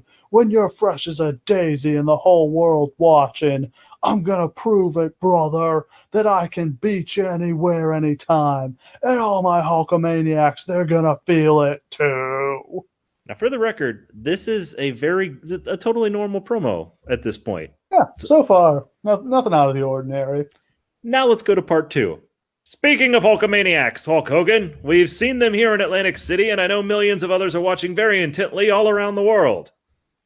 Yes, but if you look in their eyes, man, have you seen the fear in all those little Hulksters? They realize when I get Andre the Giant cinched up in the launch position, when I slam him through the Trump Plaza, brother, from New York down to Tampa, Florida, the fault line is going to break off. And as Andre the Giant falls into the ocean, my next two opponents fall into the ocean floor and I pin them, and so will Donald Trump and all the Hulkamaniacs. But as Donald Trump hangs on to the bottom of Trump Plaza and his family under the other arm, as they sink to the bottom of the sea, thank God Donald Trump's a Hulkamaniac. He'll know how to let go of his materialistic possessions, hang on to the wife and kids, doggy paddle with his life all the way to safety. But Donald, if something happens, if you run out of gas, and all those little Hulkamaniacs just hang on to the largest back in the world, and I'll doggy paddle us, backstroke us all to safety. And then he backstrokes out of the frame. Now let the record show. All through this show, people are backstroking out of the frame. So I think this is like a running joke among the guys in the back, like, hey, find a way to backstroke out of the frame. Oh my God. But this takes What in the hell was he talking about? This promo takes the most abrupt turn into insanity of anything I've ever heard. It goes from he's going to beat Andre to he's going to slam him through the floor, down to Florida, into the depths of the fires of hell. The eastern seaboard of the United States is going to break off and everyone is going to drown. But Donald Trump is going to save his family, let go of his materialistic possessions, and hang on to Hulk Hogan's back as he doggy paddles them all to safety. Now, look, I don't want to make this a political thing. I think you could probably guess where my particular stance is on Donald Trump, but the fact that Hulk Hogan just literally takes a left turn into the camera and starts cutting a promo on Donald Trump here, I popped loud in my living room. I was like, oh yes, slam him to the bottom of the sea! He didn't say who was going to slam Trump, though. Just that Trump was going to be collateral damage after he slammed Andre into the fires of hell. He better let go of all of his materialistic possessions. Like, I bet that's random. Hulk eventually lost all his money, so he let go of his materialistic possessions. I just love that this is obviously before a time where they have monitors like in the arena. Like they're not showing these videos to people live. Sadly, no. I would have loved to see the look on Donald's face. Like, wait, what about my wife and kids? What? What the fuck are you talking about? Where did this promo come from? I don't know. I Like honestly, we've said, he doesn't do any prep. They just roll the camera and whatever comes out, comes out. it's so clear that during this period, they don't even care. Like, Does anybody watch this before it airs? and like Mean Gene, like I challenge you to watch Mean Gene's face next time you watch this. And the straight face he's performing that deserves an Academy Award. I'm trying to think of. I can't remember Mean Gene ever, other than like when the set fell down. And he said, "Fuck it." Like I can't think of Mean Gene ever cracking. Yeah. I mean, he was just a genius at that. And maybe it was something like that. Like Hogan was like, let me see if I can pop Mean Gene. Or maybe the boys were just like, hey, we're all going to be backstroking out of the camera. You come up with a way to work that into your promo. Oh, didn't John Cena do this one time? I think he did. I think it was in a promo with like, now I understand. It was a promo with like Big E and CM Punk, and it was amazing. I don't, just the freedom that Hulk Hogan had here to just be like, and you can see where the Ultimate Warrior's promos kind of came from. I don't know if they specifically were inspired by this era of Hulk Hogan's promos, but there was clearly a rule that like, it can't be too weird. Just go for it. Yeah, Warriors are not hilarious though. Like Warriors tend to just be weird. I never laugh out loud at an Ultimate Warrior promo. But you get the impression here that Hulk is having as much fun as we are. Like he's just like, fuck it. To the bottom of the sea, and then I'll pin him. Yeah, what does it matter at this point? He's untouchable. He can't do any wrong. Like, and then he'll do no holds barred and will actually do wrong. Yeah. Next and final tournament, first round match, we've got Rick Rude against Jake the Snake Roberts. I'm just going to cut to the chase. This sucked. 15-minute draw. I love Rick Rude, but God, he had some awful matches. Like this one, the one against Steamboat from that first Rumble, that one from Halloween Havoc that we reviewed against Chono. Like, there are just some matches where he seems to forget how to wrestle. I don't know if he's just a person who is very influenced by the world around him and just not giving a shit. But like, it seems like in very high-profile matches, Rick Rude just lays turds and doesn't care. He just sits on a headlock for this entire 15 minutes. For this to be the match on this show that I think it's the most time, doesn't it? Oh yeah, no, I don't even know that anything else got 10 minutes on this show. I think the main event was only like 9. This match was fucking garbage. This went forever. It is just headlocks for 15 minutes just so they can do the 15-minute draw. Because there were way too much like bullshit on this show, but this would have been much better as a quick double count out. Or like even like have this be the double DQ because there's like a feud baked in here. But to just have them go and go and go, it sucks. Yeah, so I think Rude was wearing his Cheryl Roberts tights, but I feel like that hadn't aired on TV yet. Yeah, I was kind of confused about that Their because feud starts after this. They're feuding for most of the rest of this year. You know, they're feuding at SummerSlam, but they don't have a match. They have a match on Saturday night's main event in the fall. But yeah, this is, I think, the beginning of it. I think it's after this they kind of air the footage of him coming on to Cheryl Roberts. Man, it's just one of the great feuds of the era that unfortunately never took place on pay-per-view. Yeah, that's just another one of those. But I guess maybe this is kind of your answer to the why wasn't Rick Rude a bigger star question. It's because sometimes he had matches that just looked like $1 million, but other times he just laid these absolute turds in high profile. Like, people want to shit on Hulk Hogan's work. Like Hogan never had a match this bad in this era. Hogan never mailed it in. He could have easily.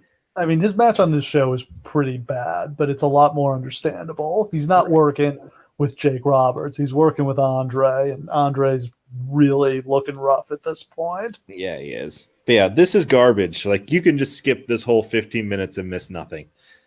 Next up, we go backstage. Mean Gene and Vanna White show us the tournament bracket. Yeah, pretty good score to get Vanna White. And like, there's a lot, we haven't really talked about it, but the entire theme of this show leading up to this point is people wanting to fuck Vanna White. Yep. Like Jesse Ventura. I guess Vanna White had done some interview in a magazine or something that said that she thought Jesse was cute or something like that. And like that's actually leads into this, and Jesse makes a comment like, yeah, she's here for me.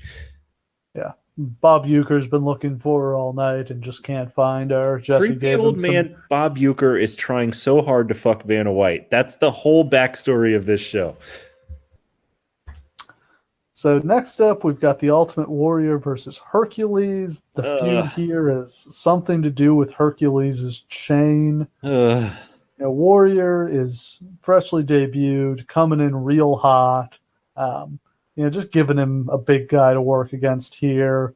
It's not a particularly great match, but they get through it. Lots of clotheslines. Hercules gets the full Nelson. Gorilla obsesses over whether or not he's locked his fingers, as he always does. Warrior then does the Bret Hart spot from WrestleMania 8. He runs up the turnbuckle, kicks off it. He doesn't do the full Bret turnover deal, but falls back on and then pops his shoulder up to get the 3 count. I didn't think he had that in him, honestly. No, I was pretty impressed by that. Yeah, like he seems more athletic here, and maybe it's just he's going to put on so much steroid weight, even by comparison to what he has here, but over time and just not be able to do it. But he's looking pretty good. He's already pretty hot here. I don't know that I would have predicted that 2 years after this he's going to be the guy, but I think you're definitely seeing the sparks already here. Right. He doesn't quite have the crazy, bright gear yet. His gear is just kind of got a baby blue and white deal going on, but you can see what they saw in him. Yeah, the Ultimate Warrior brand isn't intact yet, but it's the charisma and the energy is there. They show middleweight champion Sugar Ray Leonard in the crowd. Jesse says Marvelous Marvin Hagler got jobbed in their fight. And he's right about that. Oh, absolutely he is. And it's just chalk up another one to Jesse jobbing out somebody in the crowd. Man, Jesse gives so few fucks. It's amazing. Yeah. He's got his union card. He doesn't care anymore. Sugar Ray Leonard partners with WWE to promote fights in this era that they're going for that. I think it's happened already because I think that's on the first Survivor Series they're showing the ads for that. And literally, he's a partner of the company. And she's like, you're a fucking cheater. Marvin Hagler's the real middleweight champion. It's just amazing. We get a recap of the Andre Hogan issue, and it's time for the match I suppose people came to see. Andre the Giant versus Hulk Hogan. Andre is out with both DiBiase and Virgil. Hogan gets a nice pop, but I felt like Savage's was bigger on this night. I agree. And maybe that's just because Savage is the fresh thing. Maybe that's because, I don't really know why Shine would have really come off of Hogan, but Savage definitely has all the momentum. Yeah, Hogan, he's been the champ for 4 years, so you can understand how people get a little bored, whereas Savage is freshly turned. Right. He's the hot new thing. And so as we'll see with so many attempts of replacing Hogan in the next few years, they love the hot new thing and they really, really want Hogan to go away, but they just can't get rid of it. They want him to come back even more. Yep. That's what Hogan was always smart about, was he always knew when to go away. And every time he came back, fuck. Yeah, he'd come back and it would be huge and it would peter out. He only had such a long run in him, and I feel like the run he had in him got shorter and shorter as the years went on. Which will eventually lead to, and I hope we find some way someday to talk about his 2002 run, which was we'll get there. We'll get to WrestleMania 18 eventually. Yeah, which is a month of the hottest pops in wrestling history. Never seen anything like it. That reaction he got in Montreal. But he would get it for weeks. Yeah. It was just 20 he couldn't the crowd would be cheering so loud he couldn't cut his promos. They wouldn't stop. I've never seen anything. Daniel Bryan in Seattle every single week. And then after a month it's just over. Done. Yeah, gets the belt and nobody cares anymore. Yep. Nobody's upset when he loses it a month later. So here, Andre jumps Hogan before the bell. Hogan fights back. He goes to slam Andre, but gets hit with a chair behind the referee's back. Hogan hits Andre with the chair. The referee does nothing. Andre gets the chair, hits Hogan with it, and now the referee disqualifies them both. What a bunch of bullshit. Like there's no excusing how bullshit this is. There's no reason why they wouldn't just disqualify Hogan because it seemed like the ref clearly saw him do it first. There's no reason why a double DQ is what you need to go with, especially in a goddamn tournament. It's just stupid. What's stupider is what comes next. Hogan chases DiBiase and Virgil off. He does the laziest suplex ever on Virgil, where he gets him up for the suplex and just drops him, just lets him go and drops him onto the floor. Loved Then it. he comes back to the ring, slams Andre, and proceeds to pose for seriously 5 minutes. And like we already told lost. He's out of the tournament. Hogan's got a pose, brother. Jesse buries his ass. I don't. This was so good because it's so clearly a cop out. Like, all right, Hogan can't lose. Yeah. It's got to seem like he won. We've got to get all of the Hogan we can get onto this show in this segment. Yeah. So we're going to give them the full Hogan pose down so they feel like they got the Hogan experience. And hopefully they forget that Hogan just got knocked out of the tournament. And there's like 3 hours left in this show. Like, I know that they had to bill Hogan versus Andre as part of the build to this show. I get that. But wouldn't this have made way more sense in like the semifinals or something? To like build to it and then it's close to the end? Because this is like intermission right here. And it's like, I would have left. I'm surprised more people didn't because, I mean, as much as we said Savage is more over, a lot of people in the crowd came to see Hulk Hogan. But you can't give them what they want. He can't win the belt. I guess. There had to be a better way of doing this. This is a disaster. Everybody looks like shit. It's like I can't overemphasize how dumb the posing is here. Like I think everybody's complained about like John Cena just kind of blowing off, losing, and not caring when he gets fucked out of the title. Like this is much worse. Like Hogan is doing the full "I just won the belt" celebration when he's out of the tournament. Yep. I don't have the slightest idea of how to square it, but it's just they wanted to give they were sending the crowd home happy an hour into the show. Not to say, you're already doing that. This is what you do if you are going to have DiBiase win. You have the Hogan pose down. You have the babyface moment. If DiBiase had won, is there any question Hogan would have come out and beaten him up and posed afterwards? Oh, he would have done the full Bret Hart Yokozuna, be like, "You want to tag me in, Savage? All right," and then yeah. So our next match, it's the tournament quarterfinal. DiBiase goes over Morocco in 4 minutes with a hot shot. Anything to say about this match? Not the slightest bit. Yeah.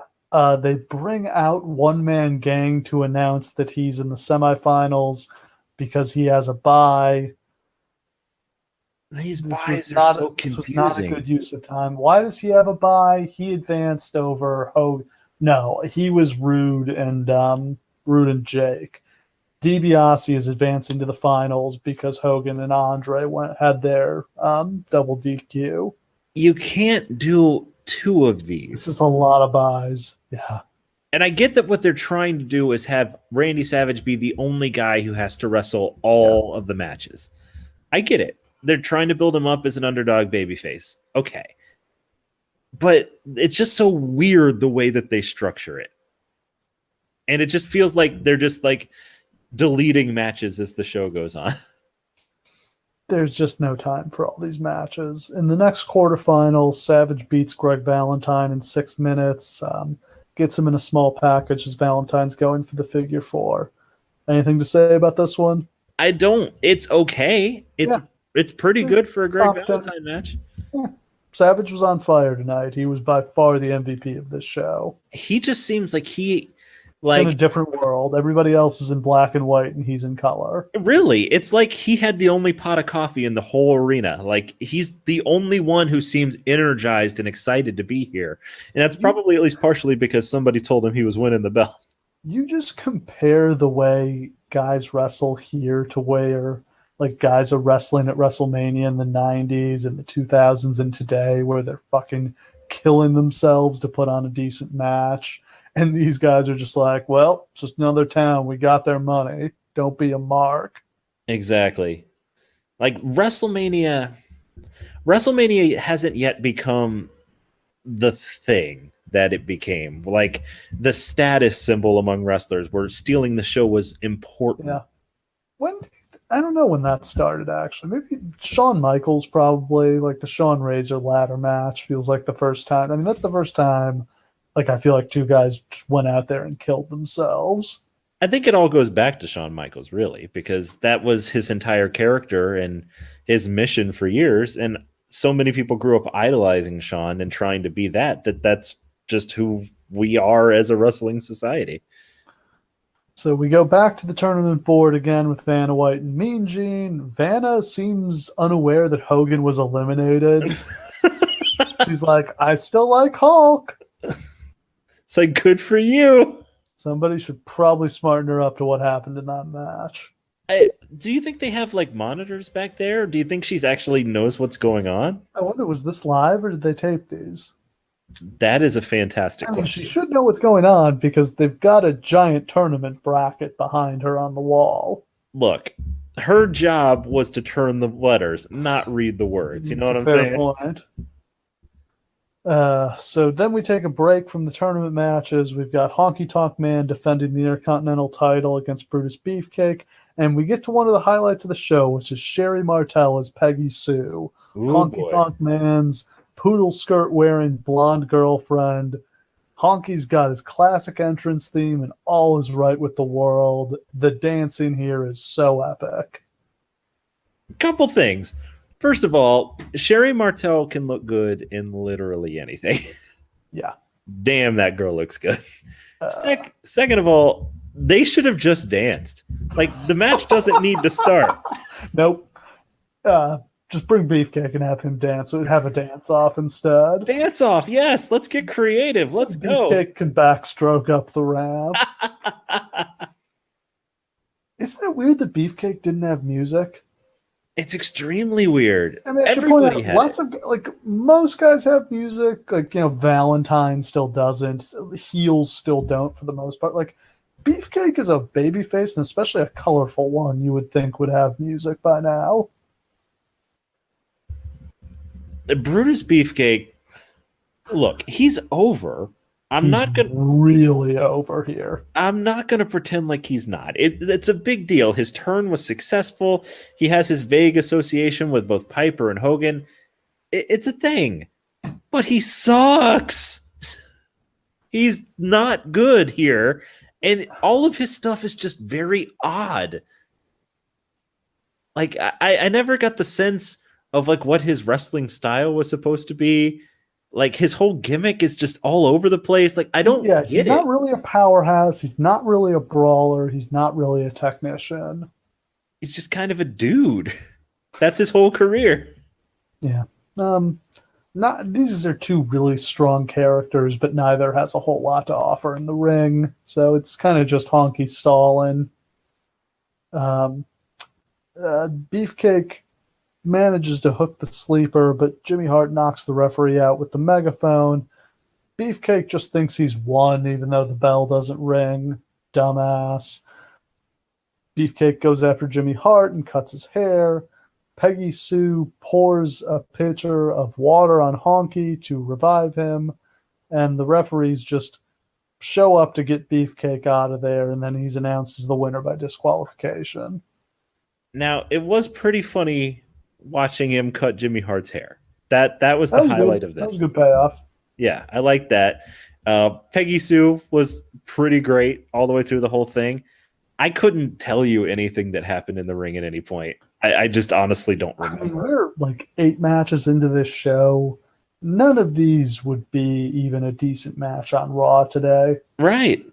Like, I mean, we this week on Raw saw one of the great matches in WWE history with that ridiculous 2-hour gauntlet match. Yes. And you just compare, that's what they're doing on free TV today. This is what they were doing on the biggest pay-per-view of the year. Like, Seth Rollins wrestled for a fucking hour on free TV this week.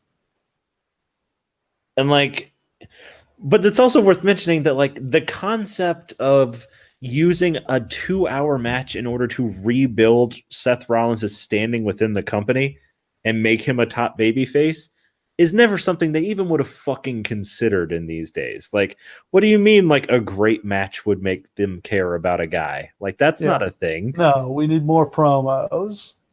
And so like I guess I kind of get it from that perspective. Yeah. We go backstage where Euchre interviews Andre the Giant. This is the famous clip replayed a million times where Andre chokes Euchre. Great clip. It's a weird moment because Euchre just kind of pops right back up afterwards like nothing happened. It's just like, it's a joke. It's not real. Ha ha ha ha! Yay, fun! He doesn't need to be taken to the local medical facility. Local medical facility.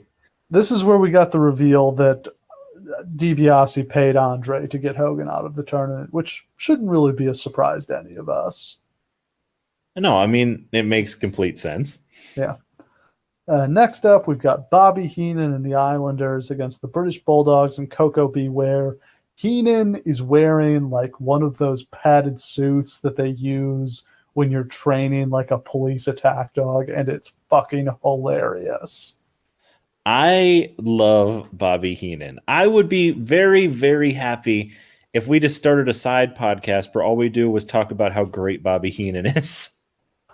Like, he's working with nothing here. This fucking feud and match means nothing. And the Bulldogs are on their way out of the company anyway. They've worn out their welcome at this point. And that's like the magic of Heenan in this era where he can take this incredibly stupid ass match concept and just make it work. Like, to the extent that it does, like, it's still fun. Yeah. This is one of the only things all night that got a reaction from Trump was he laughed at some of the Heenan stuff. And I mean, I'm amazed that he was still awake in order to enjoy it. Ventura says that Heenan looks like a Chinaman. I don't really know why. Yeah. Hadn't hit his casual racism quota yet. Like, I don't even know what he's referring to. Is he trying to say he looks like a sumo wrestler? I don't know. Because a lot wrong with that, Jesse. Heenan tags in, gets beaten up. He takes a drop kick to the back, which is a lot like the one that ended Paige's career, I noticed. Yes, it is. But he's Bobby, and Heenan had a fucked up neck too. Although I don't think he had his neck problem until Warrior, or at least that really exacerbated it. Was Warrior dropped him on his head. Right. There's a big brawl. The Islanders slam Heenan on top of Coco, and Heenan gets the pin. Really, this was one of the better matches of the evening, and it's 95% because of Heenan. Oh, yeah. And that last spot was genuinely fun. Like, I liked it a lot. And then the Bulldogs let Matilda loose, and she chases Heenan away. He trips going up the steps, and Matilda gets to bite him. And I mean, just think about all those people at this time who are too insecure to do a job. And here's Bobby Heenan being the most entertaining thing about the entire show, doing jobs to dogs and shit. Like, he doesn't care. Fuckers. Learn a lesson. And then we get one of my favorite parts of the evening as Jesse Ventura is introduced, and he gets up and poses for the crowd, and they go ape shit. He is a gigantic star. Well, I mean, at this point, Predators come out. He's like legitimately one of the biggest stars in wrestling. But like if you asked like somebody who didn't watch wrestling to name wrestlers, like they'd probably say Hulk Hogan, and then they might say Jesse Ventura next. And here's the thing. Like I've seen a ton of wrestlers do pose downs in the rings before. Fans don't give a shit. Nobody cares about your physique. No one cares about any of that shit. Like, the more he poses, the more they pop. It's huge. It's great. Like I said, this was one of my because it's so random, and I don't really know. It covers DiBiase's entrance. DiBiase walks out so they could announce that he has a bye to the finals, which again is dumb that they did that, but it's such a random insert to the show, but the crowd's reaction is so massive. It's fantastic. Like, I genuinely love that, like, every year at WrestleMania, Jesse Ventura comes out just to remind us that he's way more over than all the people we're watching. Yes. But we don't get to watch him. Way cooler than everybody else. That's Jesse. Could they have rubbed the coolness off as a manager? I mean, he was a great commentator. They never really tried him as a manager, though. I really think he would have just eaten alive anybody that he managed. He probably would have overshadowed, yeah. Completely. And I don't know if he would have been able to, with a straight face, not bury them. Like, he's Jesse. Then we get our semifinal. It's one-man gang against Randy Savage. Savage is in he's got a black robe. He's back to the pink trunks he wore in the first match. He only wore 2 pairs of trunks. I was disappointed he didn't have different trunks for each match, too. I was a little disappointed about that, but it's still cool. Yeah. Savage grabs Gang by the beard and jumps over the top to clothesline him on the top rope, which was awesome. Amazing. Yeah. Awesome. Gang gets in some offense. He misses a corner charge. Savage makes a comeback but gets cut off. And then we get a terrible finish as Gang gets the cane from Slick and hits Savage with it right in front of the referee. And he's disqualified. Savage can't go over clean. They save that for Saturday night's main event in a few months. There's so much random manager interference on this show. The number of cane spots in one show. I don't understand how they couldn't limit it to one per show. It's outrageous how many cane shots there are.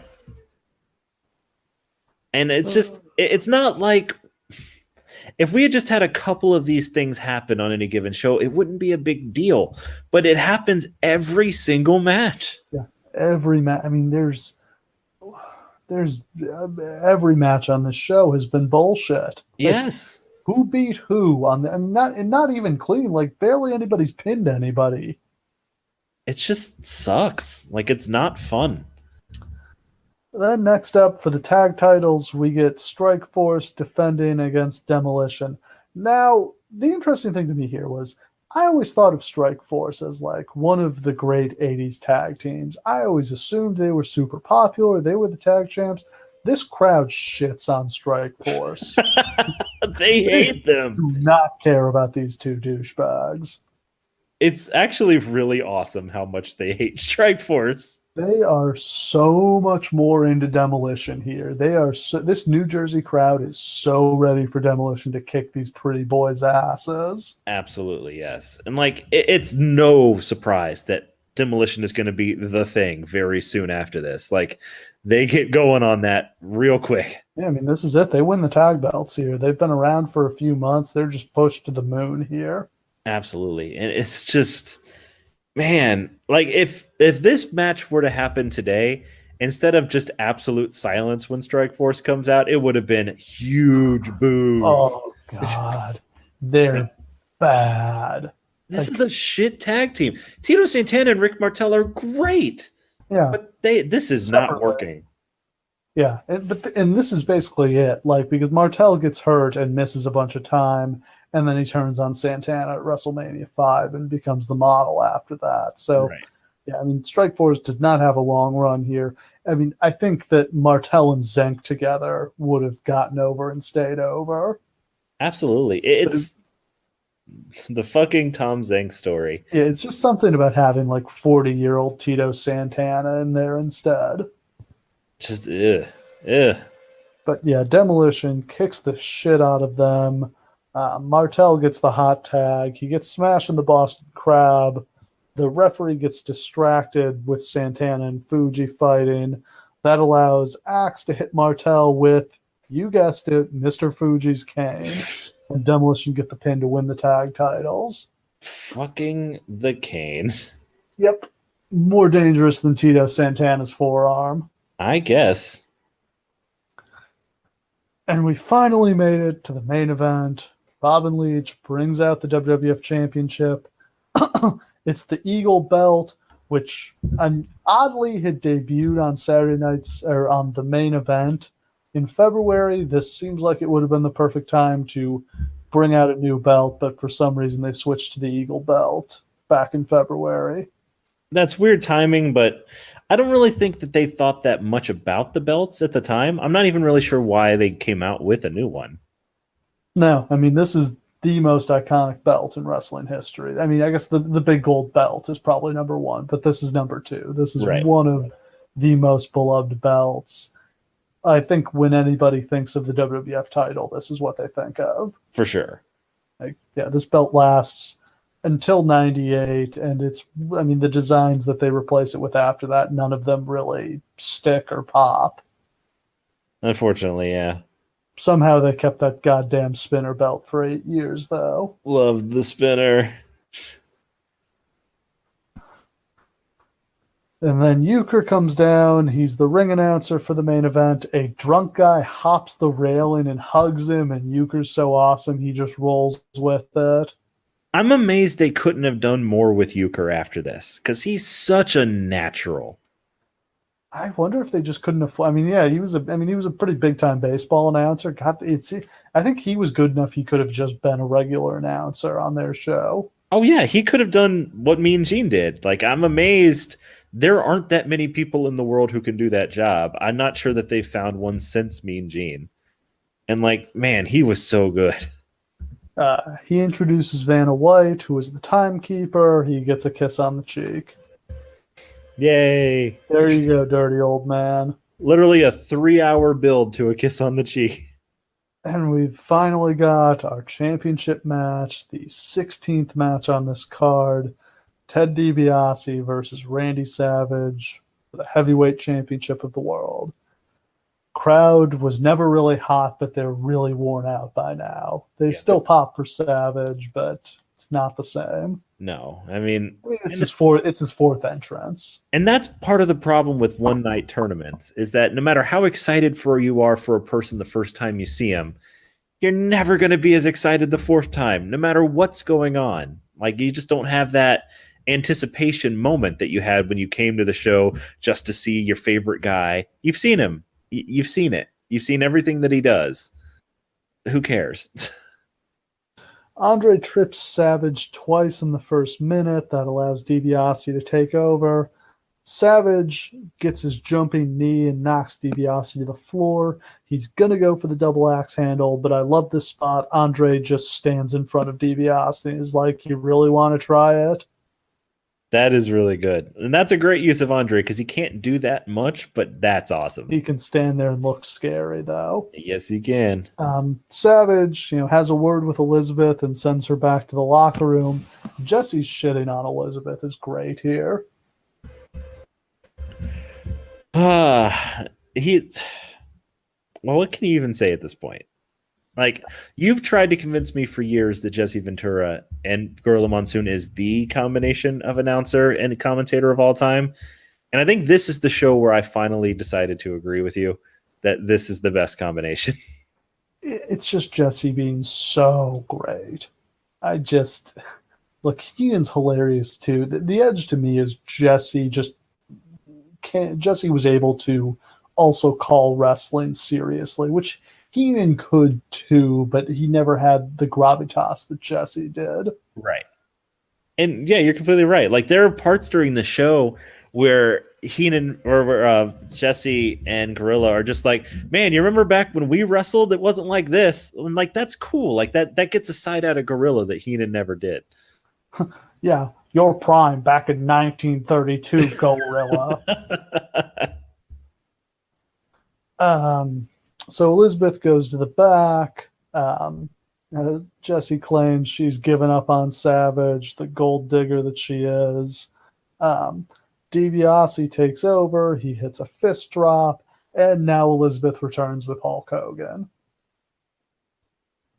Which will interestingly mirror things that are going to happen later on in history. Indeed.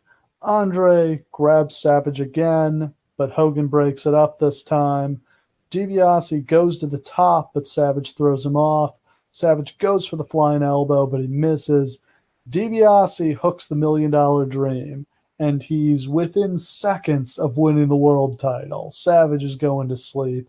And Andre gets up on the apron for no reason. For no reason! No reason. Distracts the referee. This allows Hogan to get in the ring and wallop DiBiase with a chair. Referee naturally does not hear this. Savage hits the flying elbow and gets the 1-2-3. A good, fun match under the circumstances. I actually kind of love Hogan just like being out of fucks to give and using the chair. Like, whatever at this point. DiBiase and Andre have pulled so much dirty stuff. Why is he going to be the good guy?